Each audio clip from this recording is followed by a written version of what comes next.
മരിച്ച വീട്ടിൽ ചെല്ലുന്നത് മയ്യത്തിനെ കാണാനല്ലെങ്കിൽ പിന്നെ എന്ത് കാര്യത്തിനാണെന്നാണ് പലരും ചോദിക്കുന്നത്. മരിച്ച വീട്ടിൽ ചെന്നിട്ട് എന്തെല്ലാം നന്മകൾ ചെയ്യാൻ വേണ്ടി പണ്ഡിതന്മാർ പഠിപ്പിച്ചിട്ടുണ്ട്. ഏറെ പ്രാധാന്യത്തോടുകൂടെ പണ്ഡിതന്മാർ പറഞ്ഞതാണ്, ഒരു മരിച്ച വീട്ടിൽ ചെന്നാൽ ആ മരണത്തിൽ ദുഃഖിക്കുന്ന എല്ലാ ആളുകളെയും ആശ്വസിപ്പിക്കണം. തഅസിയത്ത് എന്ന് അതിന് പറയാം. വളരെ പ്രധാനപ്പെട്ട സുന്നത്താണിത്. വതആവനു അലൽ ബിർരി വത്തഖ്വ, നന്മയുടെ വിഷയത്തിൽ നിങ്ങൾ പരസ്പരം സഹായിക്കുകയും സഹകരിക്കുകയും ചെയ്യണം എന്ന് സൂറത്തുൽ മാഇദയുടെ 2-ാമത്തെ ആയത്തിൽ അല്ലാഹു തആല പറഞ്ഞപ്പോൾ ആ ആയത്ത് കിതാബുൽ അദ്കാറിൽ ഇമാം നവവി തങ്ങൾ ഉദ്ധരിച്ചുകൊണ്ട് പറഞ്ഞു, ഹാദാ അഹ്സനു മാ യുസ്തദല്ലു ബിഹി ഫി തഅസിയ, മരിച്ച വീട്ടിൽ ചെന്നിട്ട് ആശ്വസിപ്പിക്കണം, തഅസിയത്ത് ചെയ്യണം എന്നതിന് തെളിവായിട്ട് പറയാൻ പറ്റിയ ഏറ്റവും നല്ല തെളിവ് ഈ ആയത്താ. കാരണം മരണവേദന കൊണ്ട് മരണം താങ്ങാൻ പറ്റാതെ മരിച്ചയാളുടെ വീട്ടുകാർ ചിലപ്പോൾ അള്ള പൊരുത്തപ്പെടാത്ത അനിസ്ലാമിക ചില സംഗതികളൊക്കെ ചെയ്തു എന്ന് വരാം. ചിലപ്പോൾ നെഞ്ഞത്തടിച്ച് കരഞ്ഞു എന്ന് വരാം, ആർത്തട്ടഹസിച്ചു എന്ന് വരാം.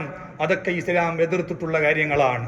അപ്പം അത്തരം ഇസ്ലാം വിരോധിച്ചിട്ടുള്ള കാര്യങ്ങളിൽ അവർ അകപ്പെട്ടു പോകാതിരിക്കാൻ മരിച്ച വീട്ടിൽ ചെന്നിട്ട് നാം അവർക്ക് പകർന്നു കൊടുക്കുന്ന ആശ്വാസവാക്കുകൾ അത് ചിലപ്പോൾ അവർക്ക് വലിയ സമാധാനമായിരിക്കും. അത്തരം അള്ള നിരോധിച്ച, അള്ള പൊരുത്തപ്പെടാത്ത കാര്യങ്ങളിൽ നിന്ന് അവർ വിട്ടുനിൽക്കാൻ അത് കാരണമായിരിക്കും. അതുകൊണ്ട് വതആവനു അലൽ ബിർരി വത്തഖ്വ, നന്മയുടെ വിഷയത്തിൽ നിങ്ങൾ പരസ്പരം സഹായിക്കണമെന്ന് പറഞ്ഞതിൻ്റെ പരിധിയിൽ മരിച്ച വീട്ടിൽ ചെന്നിട്ട് ആശ്വസിപ്പിക്കുന്നതും കൂടി പെടുമെന്ന് ഇമാം നവവി റഹിമഹുല്ലാ കിതാബുൽ അദ്കാറിൽ രേഖപ്പെടുത്തി വെച്ചിട്ടുണ്ട്. അതുകൊണ്ട് തന്നെ മരിച്ച വീട്ടുകാർക്ക് മാത്രമല്ല ആശ്വാസം രേഖപ്പെടുത്താൻ വേണ്ടി പണ്ഡിതന്മാർ പറഞ്ഞിട്ടുള്ളത്, ആ മരണത്തിൽ ദുഃഖിക്കുന്ന ലിക്കുല്ലി മൻ യഅസിഫു അലൈഹി, ഏതെല്ലാം ആളുകളുണ്ടോ, അത് മരിച്ചയാളുടെ വീട്ടുകാരാവാം, കൂട്ടുകാരനാകാം, ഭാര്യ വീട്ടുകാരാണെങ്കിൽ വരെ മരിച്ചതിൻ്റെ പേരിൽ സങ്കടപ്പെടുന്നുണ്ടെങ്കിൽ അവർക്ക് ആശ്വാസവാക്കുകൾ നൽകൽ സുന്നത്തുണ്ട്. നബി സല്ലല്ലാഹു അലൈഹി വസല്ലം തങ്ങൾ സ്വഹാബത്തിന്റെ കൂട്ടത്തിൽപ്പെട്ട പലർക്കും തഅസിയത്ത് ചെയ്ത സംഭവം ഹദീസിലുണ്ട്. നബി സല്ലല്ലാഹു അലൈഹി വസല്ലം തങ്ങൾ പറഞ്ഞു, ഇമാം നസാഇ റളിയല്ലാഹു അൻഹു ഉദ്ധരിക്കുന്നുണ്ട്, ഒരാൾ മരിച്ച വീട്ടിൽ ചെന്നിട്ട് ആശ്വാസവാക്കുകൾ രേഖപ്പെടുത്തിയാൽ യുക്സാ ഹുലലുൽ കറാമത്തി യൗമൽ ഖിയാമ, അവനിക്ക് അല്ലാഹു സുബ്ഹാനഹു വ തആല വലിയ ആദരവിന്റെ വസ്ത്രങ്ങൾ കൊടുത്ത് അവനെ ആഖിറത്തിൽ അല്ലാഹു തആല ബഹുമാനിക്കും. മൻ അസ്സാ മുസാബൻ ഫലഹു മിസ്ലു അജ്രി, അപകടം പറ്റിയ ആളുകൾക്ക് ആശ്വാസം രേഖപ്പെടുത്തുന്ന ആളുകൾക്ക് ആ അപകടം ശമിച്ചവനിക്ക് കിട്ടുന്നതിന് തുല്യമായ പ്രതിഫലം ഈ ആശ്വാസവാക്കുകൾ പറഞ്ഞവനിക്കും കൊടുക്കുമെന്ന് നബി സല്ലല്ലാഹു അലൈഹി വസല്ലം തങ്ങൾ പഠിപ്പിച്ച ഹദീസും ഹദീസിന്റെ ഗ്രന്ഥങ്ങളിൽ കാണാം. ഇങ്ങനെ നിരവധി ഹദീസുകളിലൂടെ പ്രോത്സാഹിപ്പിച്ചിട്ടുള്ള വളരെ പ്രധാനപ്പെട്ട സുന്നത്താണ് തഅസിയത്ത് എന്ന് പറയുന്നത്. അതുകൊണ്ട് മരിച്ച വീട്ടിൽ ചെന്നാൽ മരിച്ച വീട്ടുകാരുടെ ദുഃഖം നീങ്ങിക്കിട്ടാൻ വേണ്ടി ആശ്വാസവാക്കുകൾ നമ്മൾ പറയണം. അത് പണ്ഡിതന്മാർ എത്രത്തോളം ചർച്ച ചെയ്തു എന്ന് പറഞ്ഞാൽ, ആ വീട്ടിലുള്ള ആളുകൾ തന്നെ പരസ്പരം അങ്ങോട്ടും ഇങ്ങോട്ടും തഅസിയത്ത് ചൊല്ലണം. ഇപ്പൊ ജ്യേഷ്ഠനാണ് മരിച്ചതെങ്കിൽ ആ ജ്യേഷ്ഠന്റെ മറ്റുള്ള സഹോദരങ്ങൾ ദുഃഖത്തിലാണെങ്കിൽ അവർ തമ്മിൽ പരസ്പരം തഅസിയത്ത് ചൊല്ലണം. വാപ്പ മകനെ ആശ്വസിപ്പിക്കണം, മകൻ വാപ്പയെ ആശ്വസിപ്പിക്കണം. അന്യ ആളുകൾ മാത്രമല്ല, അന്യ സ്ത്രീ പുരുഷന്മാർ തമ്മിൽ തഅസിയത്ത് ചൊല്ലാൻ പാടില്ലെന്ന് നിയമമുണ്ട്. അല്ലാത്ത എല്ലാ ആളുകളും തഅസിയത്ത് ചൊല്ലണം. അതിന്റെ വാചകം എല്ലാ ആളുകളും പഠിച്ചു വെക്കണം. അതിനുവേണ്ടിയാണ് മരിച്ച വീട്ടിലേക്ക് നമ്മൾ ചൊല്ലേണ്ടത്. അഅ്ളമല്ലാഹു അജ്റക വഅഹ്സന അസാഅക വഗഫറ ലിമയ്യിതിക. വളരെ നല്ല അർത്ഥവത്തായ വാക്കുകളാണ്. ഇത് പറഞ്ഞിട്ട് നമ്മൾ അവരെ ആശ്വസിപ്പിക്കണം. എപ്പോഴാണ് ഈ ആശ്വാസത്തിന്റെ വാക്കുകൾ ചൊല്ലേണ്ടത്? പണ്ഡിതന്മാർ പറഞ്ഞു, മരിച്ച വീട്ടിലേക്ക് നമ്മൾ കയറി ചെല്ലുമ്പോൾ മരണം താങ്ങാൻ കഴിയാതെ ആ മരിച്ച വീട്ടുകാർ അക്ഷമ പ്രകടിപ്പിച്ചുകൊണ്ടിരിക്കുകയാണ്, അവർക്ക് ക്ഷമിക്കാൻ പറ്റുന്നില്ല, ക്ഷമയുടെ അതിർവരമ്പുകൾ അവർ ലംഘിക്കുന്നുണ്ടെങ്കിൽ മറമാടുന്നതിന് മുമ്പ് തന്നെ മരിച്ച വീട്ടുകാർക്ക് ആശ്വാസവാക്കുകൾ നമ്മൾ പറഞ്ഞു കൊടുക്കണം. മറമാടിയതിനു ശേഷം 3 ദിവസക്കാലം ഈ തഅസിയത്തിന്റെ സുന്നത്ത് തുടരുമെന്നാണ് ഇബ്നു ഹജർ തങ്ങൾ തുഹഫയിൽ പ്രബലമാക്കിയിട്ടുള്ളത്. വിദേശത്തുള്ളയാള് വിദേശത്തിൽ നിന്ന് തിരിച്ചെത്തിയതിനു ശേഷം അദ്ദേഹത്തിന് 3 ദിവസം മരിച്ച വീട്ടിൽ ചെന്നിട്ട് കണ്ണോക്കിനുള്ള അവസരം, തഅസിയത്തിനുള്ള അവസരം പണ്ഡിതന്മാർ രേഖപ്പെടുത്തിയിട്ടുണ്ട്. ഇങ്ങനെ വളരെ പ്രാധാന്യത്തോടുകൂടെ കൽപ്പിച്ച ഇത്തരം നല്ല സുന്നത്തുകൾ ഉണ്ടായിരിക്കെ അതെല്ലാം വിട്ടിട്ട് നമ്മൾ ഒരു നിലക്കും അടിസ്ഥാനമില്ലാത്ത അനിസ്ലാമിക കാര്യങ്ങളുടെ പിന്നിൽ പോകാൻ പാടില്ല. മഹാന്മാരായ പണ്ഡിതന്മാർ എത്രയാണ് ഈ തഅസിയത്തിനെ പറ്റി നമ്മെ പഠിപ്പിച്ചിട്ടുള്ളത്. മഹാനായ ഇമാം ഷാഫി റളിയല്ലാഹു അൻഹു അക്കാലഘട്ടത്തെ പ്രഗത്ഭനായ പണ്ഡിതനും മുഹദ്ദിസുമായിരുന്നു അബ്ദുറഹ്മാൻ ഇബ്നുൽ മഹ്ദി.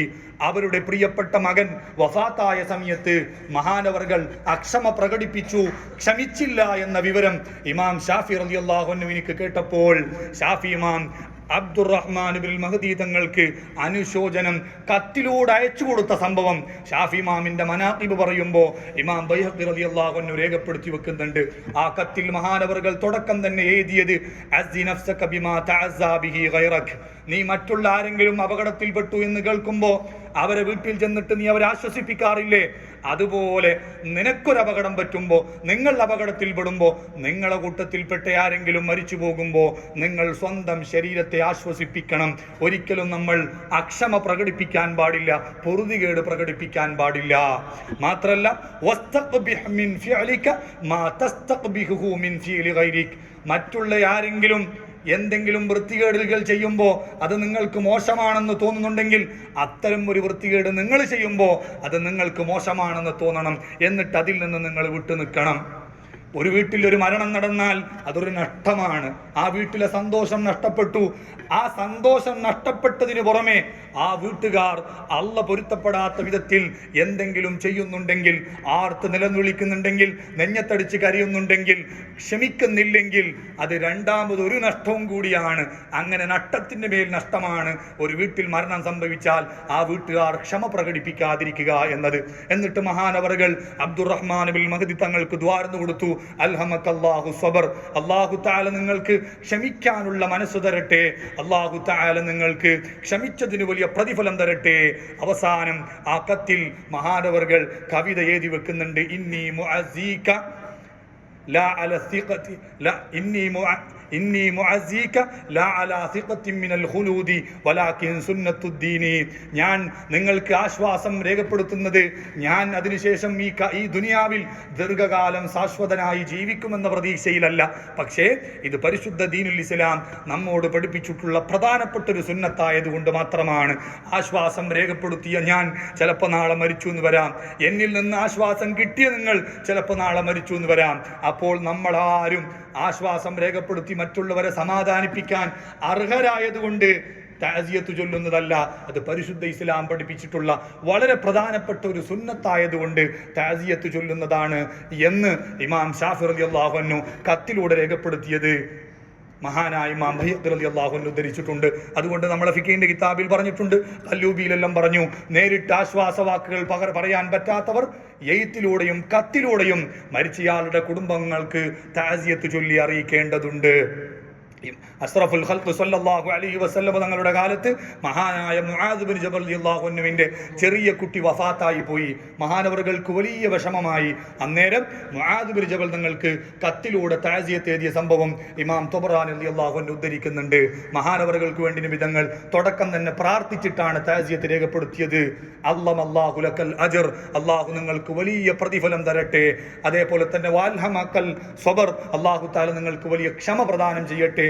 വറസഖനാ വഇയ്യാക ശുക്ർ, അല്ലാഹു തആലാക്ക് നന്ദി ചെയ്യാനുള്ള തൗഫീഖ് എനിക്കും നിങ്ങൾക്കും നൽകട്ടെ എന്ന് നബി സല്ലല്ലാഹു അലൈഹി വസല്ലം തങ്ങൾ മുആദ് ബിൻ ജബൽ തങ്ങൾക്ക് തഅസിയത്ത് ചൊല്ലിയ സംഭവം ഇമാം തൊബറാനി റളിയല്ലാഹു അൻഹു ഉദ്ധരിച്ചിട്ടുണ്ട്. ഇത് ആണുങ്ങളുടെ മാത്രം വിധിയല്ല, ഇനി പെണ്ണുങ്ങളാണെങ്കിലും അങ്ങനെ തന്നെ. മരിച്ച വീട്ടിൽ ചെന്നാൽ അവിടെയുള്ള ആളുകൾക്കെല്ലാം ആശ്വാസം അറിയിക്കണം. അന്യപുരുഷന്മാർക്ക് ആശ്വാസങ്ങൾ രേഖപ്പെടുത്തുമെന്ന് മാത്രം. തഅസിയത്ത് ചൊല്ലുമ്പോൾ പ്രത്യേകം മുസാഫഹത്ത് ചെയ്യൽ സുന്നത്തുണ്ട് എന്ന് പണ്ഡിതന്മാർ പറഞ്ഞിട്ടുണ്ട്. അതുപോലെ ആർക്കാണോ നമ്മൾ ആശ്വാസവാക്കുകൾ പകർന്നത് അവർ തിരിച്ച് ആശ്വാസം അറിയിച്ച ആളുകൾക്ക്, തഅസിയത്ത് അറിയിച്ച ആളുകൾക്ക് ജസാക്കല്ലാഹു ഖൈറ എന്ന് പ്രാർത്ഥിച്ചു കൊടുക്കൽ സുന്നത്തുണ്ട്. ഇതെല്ലാം നമ്മളെ ഫിഖഹിന്റെ കിതാബിൽ രേഖപ്പെടുത്തിയിട്ടുണ്ട്. നബി സല്ലല്ലാഹു അലൈഹി വസല്ലം തങ്ങൾ ഒരു ഖബറടക്കം കഴിഞ്ഞിട്ട് തിരിച്ചു വരുമ്പോൾ ഒരു സ്ത്രീ ഇങ്ങനെ കടന്നു വരുന്നത് കാണുന്നുണ്ട്. മഹാനായ Abdullah ibn Amr bin As റളിയല്ലാഹു അൻഹു ഉദ്ധരിക്കുക, അങ്ങനെ ഞങ്ങൾ സൂക്ഷിച്ചു നോക്കുമ്പോൾ അത് നബി സല്ലല്ലാഹു അലൈഹി വസല്ലം തങ്ങളുടെ പ്രിയപ്പെട്ട മകൾ ഫാത്തിമ ബീവിയാണ്. നബി തങ്ങൾക്കത് മനസ്സിലായി. അപ്പോൾ ചോദിച്ചു, മാ അഖ്റജകി യാ ഫാത്തിമത മിൻ ബൈതിക്, എന്തിനാ മോളെ വീട് വിട്ട് പുറത്തു പോയത്?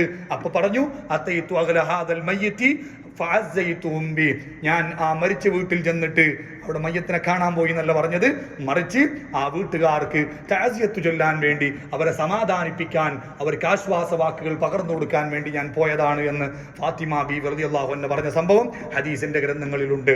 അപ്പൊ സ്ത്രീകളും പുരുഷന്മാരും എല്ലാം മരിച്ച വീട്ടിൽ ചെന്നാൽ പ്രധാനമായും ശ്രദ്ധിക്കേണ്ടത് ആ വീട്ടുകാർക്ക് ആശ്വാസ വാക്കുകൾ പകർന്നു കൊടുക്കാനാണ്. അവരെ വിഷമിപ്പിക്കുന്ന, വേദനിപ്പിക്കുന്ന ഒരു വാക്കും നമ്മുടെ നാക്കിലൂടെ വരാൻ പാടില്ല. അല്ലാഹു സുബ്ഹാനഹു വ തആല ദീനിന്റെ നിയമങ്ങൾ മുഴുവനും ഹഖായ നിലക്ക് മനസ്സിലാക്കി അമൽ ചെയ്യാൻ നമുക്കൊക്കെ തൗഫീഖ് നൽകട്ടെ. അല്ലാഹുമ്മ സ്വല്ലി അലൻ നബിയിൽ മുസ്തഫ